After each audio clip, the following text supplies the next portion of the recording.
একবার এক খুবই ইন্টারেস্টিং এক্সপেরিমেন্ট হয়, যেখানে একজন সায়েন্টিস্ট একটা শার্ককে এক কাচের টাবের মধ্যে রাখে।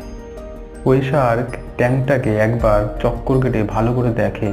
তারপর সায়েন্টিস্ট কিছু ছোট ছোট মাছকে ট্যাঙ্কের মধ্যে দেয়। নিমেষের মধ্যে শার্কটি মাছগুলোকে খেয়ে ফেলে। তখন সায়েন্টিস্ট কি করে, ওই টাবের মাঝে একটা কাচের দেওয়াল বানিয়ে দেয়। একদিকে শার্ক থাকে আর অপরদিকে আরও কিছু ছোট মাছ ঢেলে দেয়। শার্ক বারবার চেষ্টা করে ওই দেওয়ালকে ভাঙার, বাট ভাঙতে পারে না। অনেক পরিশ্রমের পর সে ক্লান্ত হয়ে যায়। তখন সায়েন্টিস্ট ওই জায়গা থেকে দেওয়ালটি সরিয়ে নেয়। তবে ভাবার বিষয়, শার্কটি দ্বিতীয়বার আর চেষ্টাই করেনি। এটা ভেবে যে এতবার চেষ্টা করেও যখন হয়নি, তখন এবারেও হবে না। দ্যাটস দ্য অনলি থিং, যার জন্য আজকে